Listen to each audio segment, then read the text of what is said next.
You know, that same kind of thing. Really? How does slam poetry like kind of relate to, or does it at all? Hello everyone, and welcome to another edition of Talk Back for Teens Youth Forum. My name is Bernard Rogers, and here with me is Destiny Williams. and we also have our special guest, Shaq Payne. All right. Today, Shaq Payne is going to be talking to us about slam poetry. So let's get right on into it. So Shaq, tell us a little bit about slam poetry and how it differs from regular poetry. Slam poetry really infuses the performance aspect of poetry. It's typically 50% writing, 50% performance, and it was made to get out of the mundane, just people reading paper. Oh, violets are red.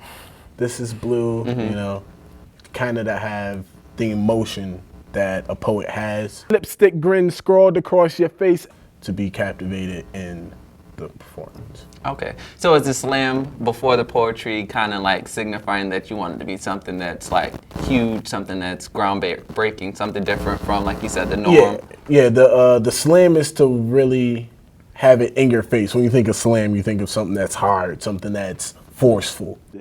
You believe you will meet your other half there, but I doubt you will find him drowning in a sea of flesh, trying to splice together his face from those past flings you are currently looking to for reassurance. Okay. So it's really forceful poetry, I guess. Okay. Now I know there's a lot of relationship between, or people like to say there's a lot of relationship between poetry and other things, you know, like in the secular industry, like hip hop or whatever the case may be. Is there any like close direct connection between slam poetry and hip hop, or? Slam poetry and hip hop pretty much go hand in hand. You can have a slam poem that has a rhyme scheme that is just a rap without a beat. Mm-hmm. But typically, slam poetry does not have to be with music. Okay. A lot of slam poetry is made without music, but you do have a lot of famous slam poets, like Saul Williams, for one, who has, I believe, like 3 albums that he recorded. And then you have Jill Scott, who, as we all know, is amazing. Yeah. She's a spoken word artist as well. So. Okay. So what you're saying is, I actually didn't know that. So a lot of this material that they perform throughout various places, they record and sell on CDs. Yeah. Okay. How does slam poetry like kind of relate to, or does it at all? I mean, slam poetry doesn't necessarily have to have hip hop in it. Like, it's a part of it because hip hop is a whole, you know, culture. It comes with the rap, the b-boy, the graffiti. Like, it's a whole like culture. Spoken word is also in that culture. How did you get involved with slam poetry? Slam poetry started out as a club at my high school. This organization named Art Piece they partnered up with our school my junior year, and one of their teaching artists asked if he wanted to, if he could make a slam club. And before then, I had never written a poem before, but I was like, all right, sure, you know, let's see what happens. Give it a shot. Right. So from there, I went like every week. And then he was like, we're going to have a school-wide slam. And the winners of the school-wide slam, there was prize money, and then you also got to be on the school-wide team. So I'm like, all right, I'm going to do it. Street cred. Right, exactly. You know, I get to be, you know, like the champion of the school. Right. So I slammed in it, and I ended up getting a perfect score. I actually got first place. So I got on the school-wide team. And then from there, he was like, all right, everybody who's on the school-wide team, we're going to go to the city-wide where you compete against all the other high schools. So I'm like, okay, I get to go against all the other high schools. Right. I'm going up. It's levels. So I get there, and I made it through the first round, and then 10 poets got eliminated, and they went on to an individual round. And the top 10 poets from this round got to be picked on the youth city team and go to Brave New Voices in California, which was in LA that year. Wow. So I'm like, okay, this is big, I want to do it, let's go. So I slammed there, and I ended up getting a perfect score there as well. So I ended up getting on the city team, and then from there we went to regionals, and then I went on to B&V, which was crazy. I got to meet Queen Goddess, who is a phenomenal poet. I got to meet Bosia and take workshops with both of these people. I actually have Queen Goddess's autograph, Okay. and it's like I got that for Wow. life. Yeah, Great it's opportunities. crazy. That's awesome, man. crazy. So I understand that you're on a team. You're on a slam poetry team called Rock Bottom. Yeah. Tell us a little bit about that group and how you got involved with them. Okay, so Rock Bottom is Rochester's first adult slam team that we have. It was formed, I believe, it was July of last year. I competed and got on that team. Recently, we are aiming to get into the adult national team, slam, and we were shooting to get in there this year, but because of all the different regulations that you have to go with the National Poetry Slam Association, you got to register a venue, you got to register poets and everything like that. We're shooting for next year. Okay. So we're coming up on our year anniversary, which will be this July, and that's when we're going to really start aiming towards the national level. But we Awesome. have competed. Congratulations. We've competed in a few slams around here. We competed in Albany. We competed in the first Empire State Slam where we took third place, and we competed against like Buffalo, Suffern, Albany, all different types of places.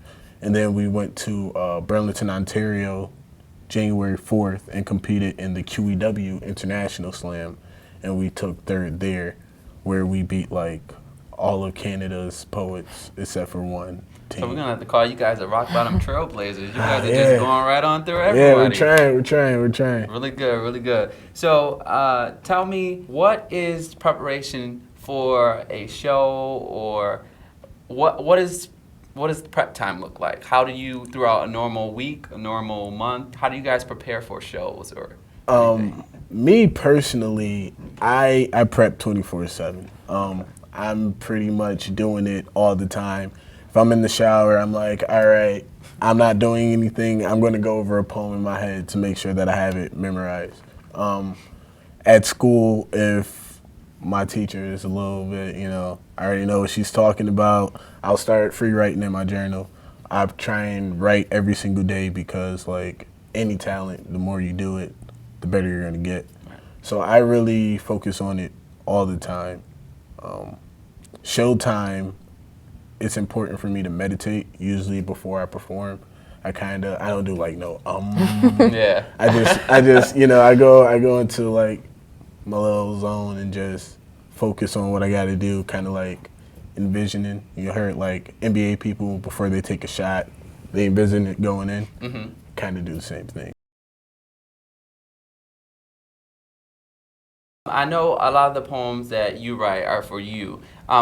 Being on a slam team, how does that work? Are there a lot of individual pieces, or are there group pieces as well? Or On our slam team, there's a lot of individual pieces because we were all individual poets before we became a team. Okay. Also, a majority of our team members, they've never actually been on slam teams before. Me probably actually being the only one, I believe, because of Slam High. Okay. But we do have some team pieces, and we are working to write some more team pieces in the future. So walk us through a normal day with Rock Bottom. What do you guys normally do in a practice? Normal practice. We're pretty much kind of like a family. So the first 15 minutes of practice is really just catching up with, okay, so how is your week doing? What did you do? How was your day? Oh my gosh, work was so la la la. And then we always open every practice with a prayer. Then from there, we look at whoever is going to be our sacrificial poet. Sacrificial poet is a poet who shares a new piece with team, and then the team basically gives them critique on it. Okay. From there, it really varies depending on if we have a show coming up or if we have like business aspects to take care of. I know you said that you guys began in last July, Right. correct? What has the progression been like with you guys trying to become a team? Because like I know you said a lot of you guys had never been on a team Right. before. So what have you guys learned over the course of the however many months since July? One thing that we had to learn as a team is we had to all first, not being on the team, you have to get used to other poets and how other poets work, and knowing that they're not going to work the same way as you, typically with every team, but especially with poets because we have our own little, like, it has to be like this. Yeah. This is the only way to do it. But we all ended up getting real flexible with that. It took a little bit, but we all ended up getting real comfortable with that. And also the aspect of focusing on it more as a family kind of broke down any barriers that would be there. This whole idea of slam poetry sounds really, really great. So how much of your own life do you put into your poetry? At this point in my life, I'm making poetry my life. Okay. I am a teaching artist, so that's my occupation as of right now. Okay. I've been a teaching artist for a year, but I really just started getting into like the force recently. I had to do a year-long apprenticeship with the same organization that started at Art Piece. Okay. And then they merged with Young Audiences of Rochester, which is a national organization of teaching artists. So I had to do a year-long residency with a teaching artist. Okay.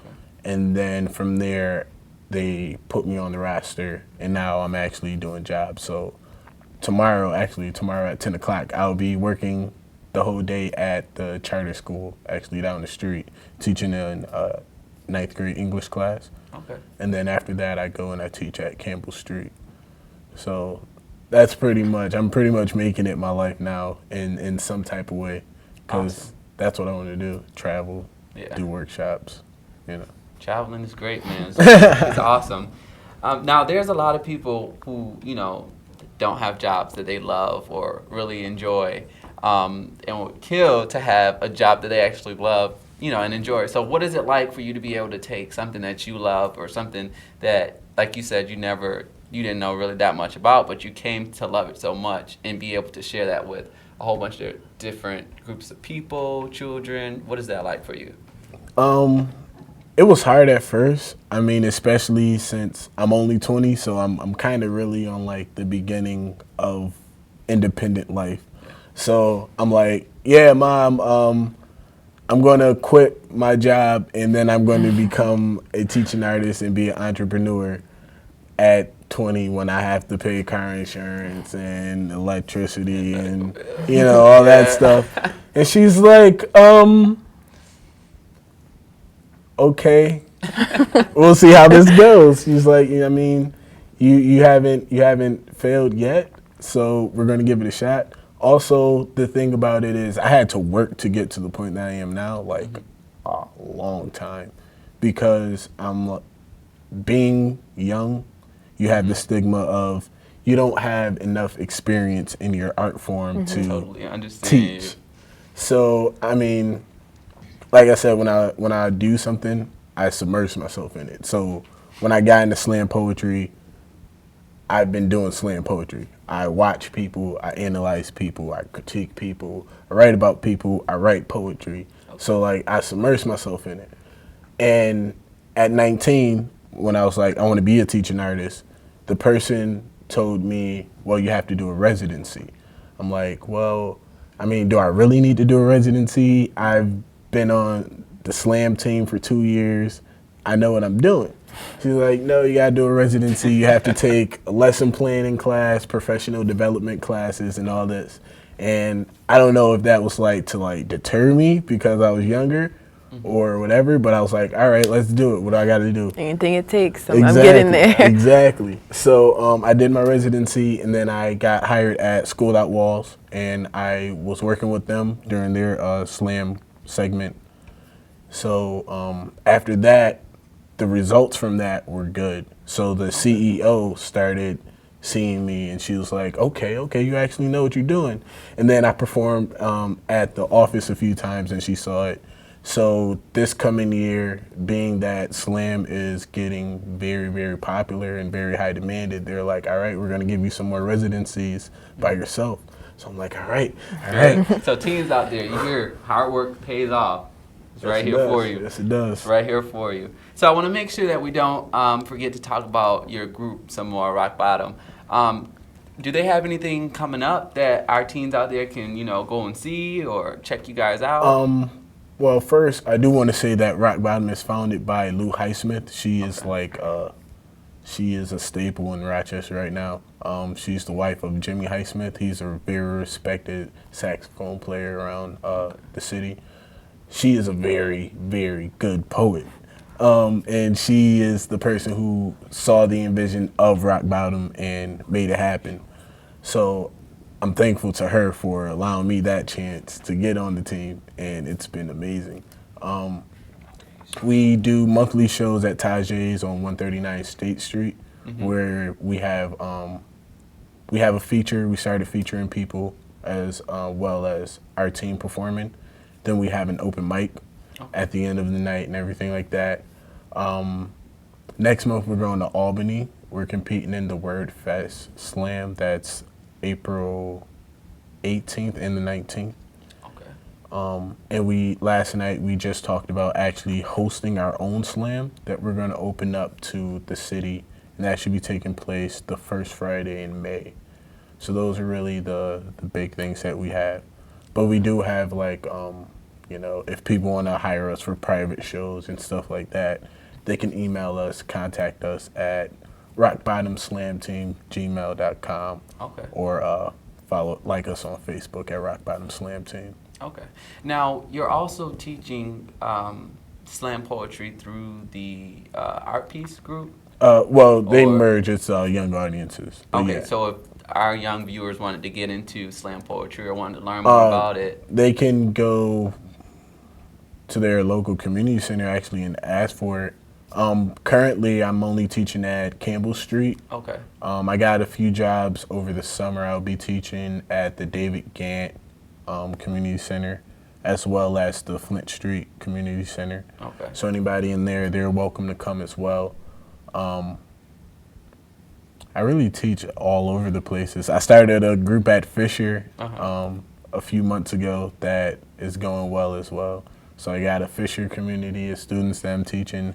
Just all over the place, man. Doing it big. You gotta branch out. You gotta branch out. I mean, you don't attain your dream just sitting down like the man from the Everest commercial. You're sitting down on the TV. You gotta love that commercial. I've heard it so many times that I'm like, they need to take this thing off the air. If everyone is not in school by now, something's wrong. Yeah. Something's wrong. Yeah. Any last things you want to share with us before we close out? One word to sum up your love for poetry, slam poetry. One word to sum up my love for slam poetry. Unconditional. Unconditional. Unconditional. All right. Well, you guys heard it here first. This is Talk Back for Teens. Remember, anything that you want to do is possible. You have living proof here. Hard work definitely pays off, and you got to always just keep going for your dream, going for your goal. Again, this is Talk Back for Teens. I'm your host, Bernard Rogers, and this is Your co-host, Destiny Williams. And our guest, Shaq Payne. Thank you.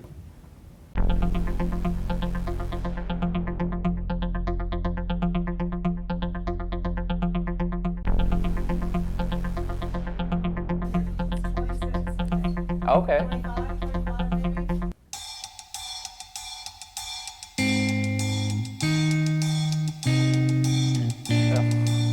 Words were getting jumbled.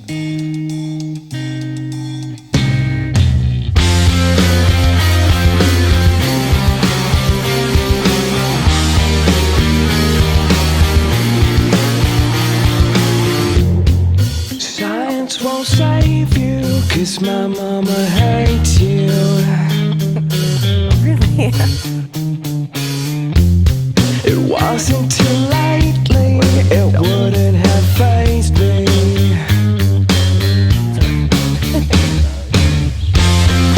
We're getting better, she's laughing this winter.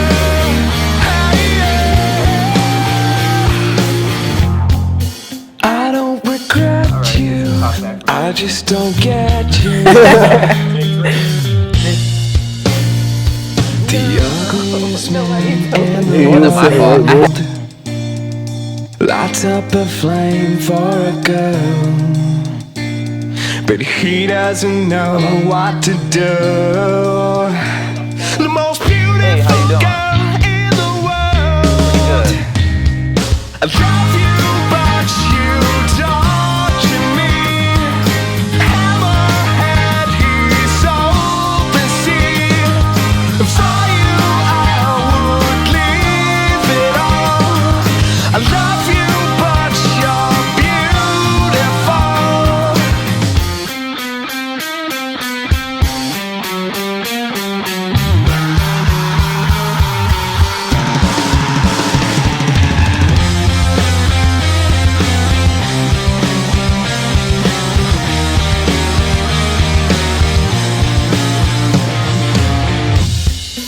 relish the silence after the violence.